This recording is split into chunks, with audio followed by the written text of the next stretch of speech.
ಪ್ರವಾದಿ ಸಲ್ಲಲ್ಲಾಹು ಅಲೈಹಿ ವಸಲ್ಲಂ ರವರು ಆ ಆಡಿನ ಮರಿಯ ಕೆಚ್ಚಲು ಹಿಡಿದು ಪ್ರಾರ್ಥಿಸಿದರು. ಅಷ್ಟೇ ತಡ, ಏನಾಶ್ಚರ್ಯ, ಆಡಿನ ಕೆಚ್ಚಲಿನಿಂದ ಹಾಲು ಸುರಿಯಲು ಆರಂಭಿಸಿತು. ಅಸ್ಸಲಾಮು ಅಲೈಕುಂ ವರಹಮತುಲ್ಲಾಹಿ ತಆಲಾ ಬರ್ಕಾತುಹು. ಕಾರ್ಮೋಡ ಸೀಳಿ ನೆಲ ಮುತ್ತಿದ ಶುದ್ಧ ಮಳೆ ಹನಿಯಂತೆ, ಬರಡು ಭೂಮಿಯ ಕಾಬಿಗೆ ಸೆಡ್ಡು ಹೊಡೆದು ಚಿಗುರಿದ ಹಸಿರು ಹುಲ್ಲಿನಂತೆ ಮಕ್ಕಾದ ಅನಾಗರಿಕ ಸಮಾಜದೊಳಗೆ ಪರಿಶುದ್ಧ ಇಸ್ಲಾಂ ಪುನರ್ಸ್ಥಾಪನೆಗೊಂಡಿತ್ತು. ಅಲಿ ರಲಿಯಲ್ಲಾಹು ಅನ್ಹು ಆಗ ಕೇವಲ 10 ವರ್ಷ ಪ್ರಾಯವಷ್ಟೇ.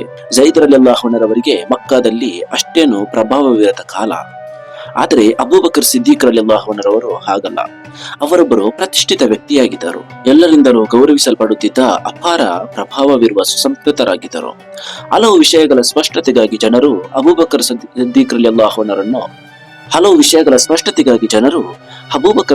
ಅನ್ಹರನ್ನು ಭೇಟಿಯಾಗುತ್ತಿದ್ದರು. ಅಂತಹ ಜನರಲ್ಲಿ ತಮಗೆ ನಂಬಿಕಸ್ಥರೆನಿಸಿದ ಜನರಲ್ಲಿ ಮುಹಮ್ಮದ್ ಸಲ್ಲಲ್ಲಾಹು ಅಲೈಹಿ ವಸಲ್ಲಂ ಅವರ ಬೋಧನೆಯನ್ನು ಹೇಳಿ ಅವರನ್ನೆಲ್ಲ ಅಬೂಬಕರ್ ಸಿದ್ದಿಕ್ ರಲಿಯಲ್ಲಾಹು ಅನ್ಹು ಗುಟ್ಟಾಗಿ ಇಸ್ಲಾಂಗೆ ಆಹ್ವಾನಿಸುತ್ತಿದ್ದರು. ಅವರ ಆಹ್ವಾನವನ್ನು ಮನ್ನಿಸಿ ಹಲವರು ಇಸ್ಲಾಂ ಸ್ವೀಕರಿಸಿದರು. ಝುಹ್ರಾ ಗೋತ್ರದ ಔಫ್ ರವರ ಪುತ್ರ ಅಬ್ದ್ ಅಮ್ರ್, ಬನಿ ಹಾರಿಸ್ ಗೋತ್ರದ ಜರ್ರಾಹ್ ಎಂಬವರ ಪುತ್ರ ಅಬು ಉಬೈದ ಮುಂತಾದವರೆಲ್ಲ ಆರಂಭಿಕ ಹಂತದಲ್ಲಿ ಇಸ್ಲಾಂ ಸ್ವೀಕರಿಸಿದ ಪರಮ ವಿಶ್ವಾಸಿಗಳು. ಇವರಲ್ಲಿ ಅಬ್ದ್ ಅಮ್ರ್ ಮಾತೃ ಪರಂಪರೆಯ ಮೂಲಕ ಪ್ರವಾದಿ ಸಲ್ಲಲ್ಲಾಹು ಅಲೈಹಿ ವಸಲ್ಲಮರಿಗೆ ದೂರದ ಸಂಬಂಧಿಯಾಗಿದ್ದರು. ಪ್ರವಾದಿ ಸಲ್ಲಲ್ಲಾಹು ಅಲೈಹಿ ವಸಲ್ಲಮರಿಗೆ ಲಭಿಸಿದ ಆರಂಭ ಕಾಲದ ಅಭೂತಪೂರ್ವ ಬೆಂಬಲವು ಮಾನವ ಪ್ರೇರಣೆಗೆ ಅತೀತವಾಗಿತ್ತು. ಅಬೂಬಕರ್ ಸಿದ್ದಿಕ್ ರಲಿಯಲ್ಲಾಹು ಅನ್ಹು ಸ್ವಪ್ನವೇ ಕಾಣಕಾರ ಎಂಬ ನೆಲೆಯಲ್ಲಿ ವಿಶೇಷ ಪರಿಗಣನೆ ಇದ್ದ ಕಾಲವದು. ಆಗಿನ್ನೂ ಸೂರ್ಯ ಸರಿಯಾಗಿ ಕಣ್ಣು ಬಿಟ್ಟಿರಲಿಲ್ಲ. ಭೂಮಿ ಆಗಷ್ಟೇ ಅಸ್ಪಷ್ಟ ಬೆಳಕು ಕಾಣುತ್ತಿತ್ತು. ಅಷ್ಟರಲ್ಲಿ ಅನಿರೀಕ್ಷಿತ ಎಂಬಂತೆ ಅಬೂಬಕರ್ ಸಿದ್ದಿಕ್ ರಲಿಯಲ್ಲಾಹು ಅನ್ಹು ಅವರ ಮನೆಯ ಬಾಗಿಲು ಜೋರಾಗಿ ಬಡಿದುಕೊಳ್ಳುತ್ತದೆ. ಯಾರದು ಎನ್ನುತ್ತಾ ಬಾಗಿಲು ತೆರೆದಾಗ ಅಬೂಬಕರ್ ಸಿದ್ದಿಕ್ ರಲಿಯಲ್ಲಾಹು ಅನ್ಹು ಅವರಿಗೆ ಆಶ್ಚರ್ಯವಾಗಿತ್ತು. ಬಿಳಿಚಿದ ಮುಖ, ಭಯಗೊಂಡ ಕಣ್ಣುಗಳು. ಶಂಸು ಗೋತ್ರದ ಅಬ್ದುಲ್ ಅನ್ಸರ ಪುತ್ರ ಖಾಲಿದ್. ಆ ಯುವಕನ ಮನಸ್ಸಿನ ಭೀತಿ ಸ್ಪಷ್ಟವಾಗಿ ಮುಖದಲ್ಲಿ ಗೋಚರಿಸುತ್ತಿತ್ತು. ಕಳೆದ ರಾತ್ರಿ ತನಗೆ ಬಿದ್ದ ಕನಸೊಂದರ ವ್ಯಾಖ್ಯಾನಕ್ಕಾಗಿ ಆತನೀಗ ಸಿದ್ದಿಕರ ಮನೆ ಬಾಗಿಲು ತಟ್ಟಿದ್ದು. ಕನಸು ಏನನ್ನು ಹೇಳುತ್ತಿದೆ ಎನ್ನುವುದು ಅರ್ಥವಾಗದಿದ್ದರೂ ಅದೊಂದು ವಿಶೇಷವಾದ ಕನಸು ಎಂಬುದು ಆತನಿಗೆ ತಿಳಿದಿತ್ತು. ಆದ್ದರಿಂದಲೇ ಬೆಳಕು ಹರಿಯುವ ಮುನ್ನ ಅಬೂಬಕರ್ ಸಿದ್ದಿಕ್ ರಲಿಯಲ್ಲಾಹು ಅನ್ಹು ಅವರ ಮನೆಗೆ ಓಡೋಡಿ ಬಂದರು. ಮನೆಯ ಬಾಗಿಲು ಬಡಿದ ಖಾಲಿದರನ್ನು ಸಮಾಧಾನ ಪಡಿಸುತ್ತಾ ಸಿದ್ದಿಕರು ಕನಸಿನ ಬಗ್ಗೆ ಕೇಳುತ್ತಾರೆ. ಆತ ದೊಡ್ಡದೊಂದು ಅಗ್ನಿಕುಂಡದ ಬಳಿ ನಿಂತಿರುತ್ತಾನೆ. ಆ ಅಗ್ನಿಕುಂಡ ಅದೆಷ್ಟು ಆಳ ಮತ್ತು ಅಗಲವಿತ್ತೆಂದರೆ ಅದರ ಪಾತಾಳ ಕಾಣಿಸುತ್ತಿರಲಿಲ್ಲ. ಆದರೆ ಅಲ್ಲಿ ಜ್ವಲಿಸುತ್ತಿರುವ ಜ್ವಾಲೆಗಳು ಆತನಿಗೆ ಕಾಣಿಸುತ್ತಿತ್ತು. ಭಯಭೀತನಾಗಿ ಅಗ್ನಿಕುಂಡ ಮುಂದೆ ನಿಂತಿದ್ದಾಗ ಅಲ್ಲಿಗೆ ಅವನ ತಂದೆ ಬರುತ್ತಾರೆ. ಅವರನ್ನು ಕಂಡು ಸಮಾಧಾನವಾಗುತ್ತದೆ. ಆದರೆ ಅವನ ನಿರೀಕ್ಷೆಗೆ ವ್ಯತಿರಿಕ್ತವೆಂಬಂತೆ ಆತನ ತಂದೆ ಅವನನ್ನು ಅಗ್ನಿಕುಂಡಕ್ಕೆ ದೂಡಿ ಹಾಕುವ ಪ್ರಯತ್ನ ಮಾಡುತ್ತಾರೆ. ಹೇಗಾದರೂ ತಂದೆಯ ಕೈಯಿಂದ ತಪ್ಪಿಸಿಕೊಂಡಾಗ ಎರಡನೇ ಬಾಯು ಅದೇ ರೀತಿ ನಡೆಯುತ್ತದೆ. ಹೀಗೆ ತಂದೆ ಮಗನ ಜಟಾಪಟಿ ನಡೆಯುತ್ತಿರುವಾಗ ಎರಡು ಕೈಗಳು ಬಾಚಿ ಬಂದು ತನ್ನನ್ನು ರಕ್ಷಿಸುತ್ತದೆ. ಆಶ್ಚರ್ಯ ಮತ್ತು ಆನಂದದಿಂದ ಆ ಕೈ ಯಾರದೆಂದು ನೋಡುವಾಗ ಅಬ್ದುಲ್ಲಾರ ಪುತ್ರ ಮುಹಮ್ಮದರ ಕೈಗಳು. ಅಷ್ಟು ಹೊತ್ತಿಗೆ ಅವರಿಗೆ ಎಚ್ಚರವಾಗಿ ಬಿಡುತ್ತದೆ. ಖಾಲಿದರ ಮಾತುಗಳನ್ನು ಆಲಿಸಿದ ಅಬೂಬಕರ್ ಸಿದ್ದಿಕ್ ರಲಿಯಲ್ಲಾಹು ಅನ್ಹು ಆನಂದ ತುಂದಿಲರಾಗಿ ಹೇಳಿದರು, ಖಾಲಿದ್, ನಾನು ನಿಮಗೊಂದು ಸಂತೋಷದ ಸುದ್ದಿಯನ್ನು ಹೇಳಲು ಇಚ್ಛಿಸುತ್ತೇನೆ. ನಿನ್ನನ್ನು ರಕ್ಷಿಸಿದ ಮುಹಮ್ಮದ್ ಸಲ್ಲಲ್ಲಾಹು ಅಲೈಹಿ ವಸಲ್ಲಂ ರವರು ಅಲ್ಲಾಹನ ಪ್ರವಾದಿಯಾಗಿದ್ದಾರೆ. ಅವರನ್ನು ಹಿಂಬಾಲಿಸು. ಅವರ ಮೂಲಕ ಇಸ್ಲಾಂ ಧರ್ಮವನ್ನು ಸ್ವೀಕರಿಸು. ಅದು ನಿನ್ನನ್ನು ಭಯಾನಕ ಅಗ್ನಿ ಜ್ವಾಲೆಗಳಿಂದ ರಕ್ಷಿಸುತ್ತದೆ. ಅಬೂಬಕರ್ ರಲಿಯಲ್ಲಾಹು ಅನ್ಹು ಅವರ ಮಾತು ಕೇಳಿಸಿಕೊಂಡ ಖಾಲಿದ್ ಮತ್ತೇನು ಯೋಚಿಸಲಿಲ್ಲ. ನೇರವಾಗಿ ಮುಹಮ್ಮದ್ ಸಲ್ಲಲ್ಲಾಹು ಅಲೈಹಿ ವಸಲ್ಲಂ ರವರ ಬಳಿ ತಲುಪಿದರು. ಅವರೊಂದಿಗೆ ತಮಗೆ ಬಿದ್ದ ಕನಸನ್ನು ವಿವರಿಸಿದ ನಂತರ ಕೇಳುತ್ತಾರೆ, ನಿಮ್ಮ ಸಂದೇಶವೇನು? ನಾನು ಏನು ಮಾಡಲಿ? ಆಗ ಪ್ರವಾದಿ ಸಲ್ಲಲ್ಲಾಹು ಅಲೈಹಿ ವಸಲ್ಲಂ ಖಾಲಿದರಿಗೆ ಧರ್ಮದ ಮೂಲಭೂತ ಪಠ್ಯಗಳನ್ನು ಬೋಧಿಸಿದ. ಖಾಲಿದ್ ರಲಿಯಲ್ಲಾಹು ಅನ್ಹು ಅವರು ಇಸ್ಲಾಂ ಸ್ವೀಕರಿಸಿದ ವಿಷಯವನ್ನು ಕುಟುಂಬಿಕರಿಗೆ ತಿಳಿಯದಂತೆ ಗೌಪ್ಯವಾಗಿಡಲಾಯಿತು. ಸರಿಸುಮಾರು ಇದೇ ಹೊತ್ತಿಗೆ ಅಬ್ದುಲ್ ಶಮ್ಸ್ ಕುಲದ ಇನ್ನೊಬ್ಬ ವ್ಯಕ್ತಿಗೆ ಇದೇ ರೀತಿಯ ಅಚ್ಚರಿಯ ಅನುಭವವಾಯಿತು. ಆ ವ್ಯಕ್ತಿ ಸಿರಿಯಾದಿಂದ ವ್ಯಾಪಾರ ಮುಗಿಸಿ ಊರಿಗೆ ಹಿಂದಿರುಗುತ್ತಿದ್ದರು. ಯಾತ್ರೆಯ ನಡುವೆ ಒಂದು ರಾತ್ರಿ ಮರುಭೂಮಿಯಲ್ಲಿ ಕೇಳಿದ ಆ ಅಶರೀರ ವಾಣಿ ಅವರನ್ನು ಎಚ್ಚರಿಸಿತ್ತು. ಆ ವಾಣಿ ಹೀಗಿತ್ತು, ನಿದ್ರಿಸುವವರೇ ಎದ್ದೇಳಿರಿ, ನಿಶ್ಚಯವಾಗಿಯೂ ಮಕ್ಕಾದಲ್ಲಿ ಅಹಮದನ ಆಗಮನವಾಗಿದೆ.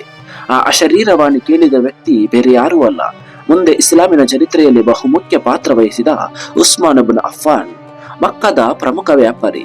ತಾನು ಕೇಳಿಸಿದ ವಾಣಿ ಹೃದಯದಲ್ಲಿ ಅಚ್ಚೊತ್ತಿದಂತೆ ನಿಂತಿತ್ತು. ಆ ಅಶರೀರವಾಣಿ ಕೇಳಿದ ಮಾತನ್ನು ಸ್ಪಷ್ಟವಾಗಿ ಗ್ರಹಿಸಲು ಸಾಧ್ಯವಾಗದಿದ್ದರೂ ಮಕ್ಕದ ಅಹ್ಮದ್ ಅಬ್ದುಲ್ಲಾರ ಪುತ್ರ ಮುಹಮ್ಮದ್ ಸಲ್ಲಲ್ಲಾಹು ಅಲೈಹಿ ವಸಲ್ಲಂ ಎಂಬುದರಲ್ಲಿ ಸಂಶಯವಿರಲಿಲ್ಲ. ಅವರಿನ್ನು ಮಕ್ಕಾ ಪ್ರವೇಶಿಸಲಿಲ್ಲ. ಅದಕ್ಕಿಂತ ಮೊದಲು ತೈಮ್ ಕುಲದ ಅಬೂಬಕರ್ ಸಂಬಂಧಿ ತೊಲಹಾರನ್ನು ಭೇಟಿಯಾದರು. ತೊಲಹಾ ಬಸರ ದಾಟಿ ಬರುತ್ತಿರಬೇಕಾದರೆ ಅಲ್ಲಿಯ ಸನ್ಯಾಸಿಯೊಬ್ಬರು ಮಕ್ಕಾದಲ್ಲಿ ಅಹ್ಮದರ ಆಗಮನವಾಗಿದೆ ಎಂದು ಕೇಳುತ್ತಾರೆ. ಅಚ್ಚರಿಯಿಂದ ತೊಲಹ ಯಾರದು ಅಹ್ಮದ್ ಎಂದು ಪ್ರಶ್ನಿಸಿದಾಗ ಅಬ್ದುಲ್ ಮುತ್ತಲಿಬರ ಪುತ್ರ ಅಬ್ದುಲ್ಲಾರ ಮಗ ಮೊಹಮ್ಮದ್ ಸಲ್ಲಲ್ಲಾಹು ಅಲೈಹಿ ವಸಲ್ಲಮರು ಎಂದು ಹೇಳುತ್ತಾ ಸನ್ಯಾಸಿ ಹೇಳಿದರು, ಅವರು ಪ್ರವಾದಿಯಾಗಿ ಕಾಣಿಸಿಕೊಳ್ಳಬೇಕಾದ ತಿಂಗಳಿದು. ಈ ಮಾಸದಲ್ಲಿ ಅವರ ಆಗಮನವಾಗಬೇಕು. ಅವರು ಪ್ರವಾದಿ ಶೃಂಖಲೆಯ ಕೊನೆಯ ಕೊಂಡಿ. ಸನ್ಯಾಸಿಯ ಮಾತುಗಳನ್ನು ಒಂದನ್ನು ನುಂಗದೆ ತೊಲಹ ಉಸ್ಮಾನರಲ್ಲಿ ಹೇಳುತ್ತಾರೆ. ಉಸ್ಮಾನ್ ಆಲೋಚಿಸುತ್ತಿರಬೇಕಾದರೆ ತೊಲಹ ಒಂದು ಸಲಹೆಯನ್ನು ನೀಡುತ್ತಾರೆ. ನಾವಿಬ್ಬರು ಯಾಕೆ ಅಬೂಬಕರ್ ಸಿದ್ದೀಕ್ ರಲಿಯಲ್ಲಾಹು ಅನ್ಹುರನ್ನು ಕಂಡು ವಿಚಾರಿಸಬಾರದು? ತೊಲಹ ಸಲಹೆ ಉಸ್ಮಾನರಿಗೂ ಸರಿ ಎನಿಸಿತು. ಕಾರಣ ಅಬೂಬಕರ್ ಸಿದ್ದೀಕ್ ರಲಿಯಲ್ಲಾಹು ಅನ್ಹುರವರು ಮತ್ತು ಮೊಹಮ್ಮದ್ ಸಲ್ಲಲ್ಲಾಹು ಅಲೈಹಿ ವಸಲ್ಲಂ ರವರು ಆಪ್ತ ಗೆಳೆಯರಾಗಿದ್ದರು.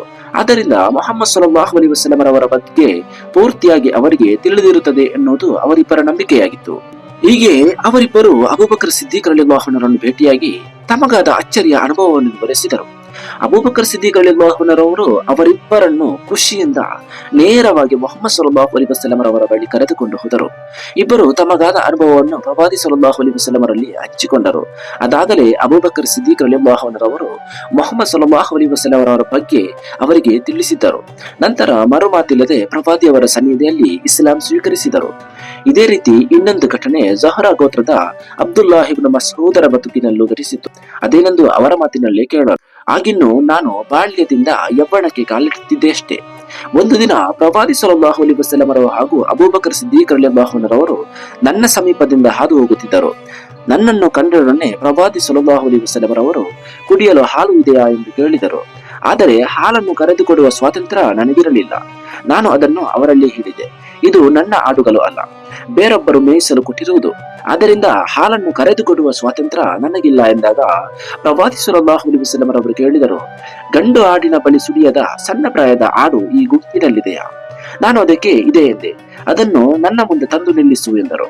ನಾನು ಅವರ ಮುಂದೆ ಸಣ್ಣ ಪ್ರಾಯದ ಹೆಣ್ಣು ಆಡನ್ನು ಕಟ್ಟಿ ಹಾಕಿದೆ.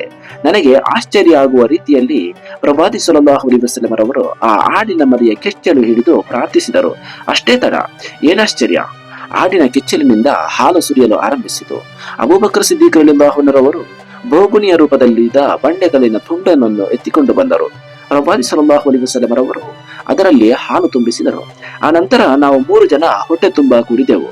ಬಳಿಕ ಅವರು ಆಡಿನತ್ತ ತಿರುಗಿ ಒಣಗು ಎಂದು ಹೇಳಿದರು. ಆ ಆಡು ಮರಿಯ ಕಿಚ್ಚಲು ಮೊದಲಿನ ಸ್ಥಿತಿಗೆ ಹಿಂದಿರುಗಿತು. ಇದಾದ ಕೆಲವು ದಿನಗಳ ಬಳಿಕ ಅಬ್ದುಲ್ಲಾಹ್ ಇಬ್ನ್ ಮಸ್ಊದ್ ರಲಿಯಲ್ಲಾಹು ಅನ್ಹುರವರು ಪ್ರವಾದಿ ಸಲ್ಲಲ್ಲಾಹು ಅಲೈಹಿ ವಸಲ್ಲಂ ರವರನ್ನು ಭೇಟಿಯಾಗಿ ಇಸ್ಲಾಂ ಸ್ವೀಕರಿಸಿದರು. ಅಬ್ದುಲ್ಲಾಹ್ ಇಬ್ನ್ ಮಸ್ಊದ್ ರಲಿಯಲ್ಲಾಹು ಅನ್ಹುರವರು ಪ್ರವಾದಿಯವರಿಂದ ಮೊದಲ ಬಾರಿಗೆ ಕುರ್ಆನಿನ 70 ಅಧ್ಯಾಯಗಳನ್ನು ಕಂಠಪಾಠ ಮಾಡಿದ ಅದ್ಭುತ ಪ್ರತಿಭೆಯಾಗಿದ್ದರು. ಕುರ್ಆನ್ ಪಾರಾಯಣ ಶಾಸ್ತ್ರದ ಅದ್ಭುತ ಸಾಧಕನೆಂದು ಚರಿತ್ರೆ ಅವರನ್ನು ಗುರುತಿಸಿದೆ. ಅಸ್ಸಲಾಮು ಅಲೈಕುಂ ವರಹಮತುಲ್ಲಾಹಿ ತಆಲಾ ವಬರಕಾತುಹು. ಇನ್ನಷ್ಟು ರೋಚಕ ಚರಿತ್ರೆಗಳು ಪ್ರವಾದಿ ಸಲ್ಲಲ್ಲಾಹು ಅಲೈಹಿ ವಸಲ್ಲಂ ರವರ ಮಕ್ಕಾದ ಜೀವನದ ಬಗ್ಗೆ ನಿಮ್ಮ ಮುಂದೆ ಇಡಲಿದೆ. ಆದಷ್ಟು ಸಬ್ಸ್ಕ್ರೈಬ್ ಮಾಡದವರು ನಮ್ಮ ಚಾನೆಲ್ ಅನ್ನು ಸಬ್ಸ್ಕ್ರೈಬ್ ಮಾಡಿ, ಅದೇ ರೀತಿ ಶೇರ್ ಮಾಡಿ.